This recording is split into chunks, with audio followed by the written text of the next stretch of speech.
So I had a really interesting childhood that sounds fictional. Whenever I talk about it, I'm great at dinner parties. But I grew up with a mother who was a heroin addicted, drug dealing sex worker. The drugs came first and I was never a priority. So I sort of learnt to hide away and stay out of the way to stay safe from this environment. When I moved away from my mother and in with one of my uncles, that was kind of a massive turning point. That was great in that I could suddenly relax, but then in relaxing that started to let everything else in because I was suddenly safe for probably the first time in my life. Feelings of abandonment and isolation and disconnection, all of that started to really seep through. The big breaking point was calling my mother maybe a few months later for her birthday, and her being so out of it that her response was, "Sorry, who's Craig?" I was like, "I'm your son."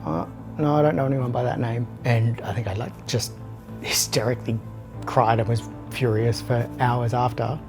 And that led to my first attempt to check out early, as I call it. When it came to my coming out and realizing that I was gay, everyone talks about that being really traumatic and really difficult. In the context of everything else, that was probably one of the easiest things I ever did. I think I literally sat down with I think it was probably a Calvin Klein ad or something, and it was like a girl and a guy, and I was like, "Oh, right, guys." I kind of went along and lived life after that. Like, went to uni, moved to Sydney, had a lot of fun, and at around 24 was my second attempt, and the third and last one, I was around 35.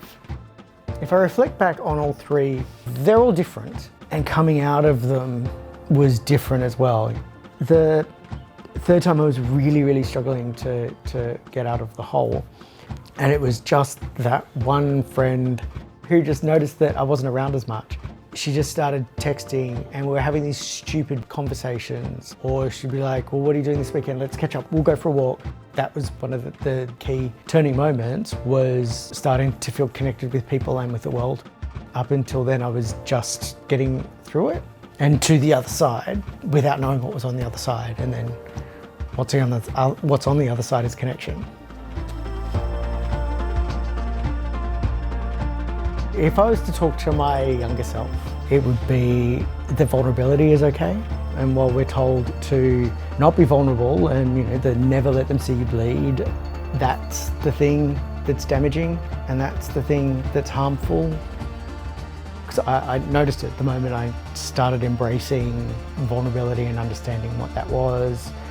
That's when things change, because your perspective on the whole world changes.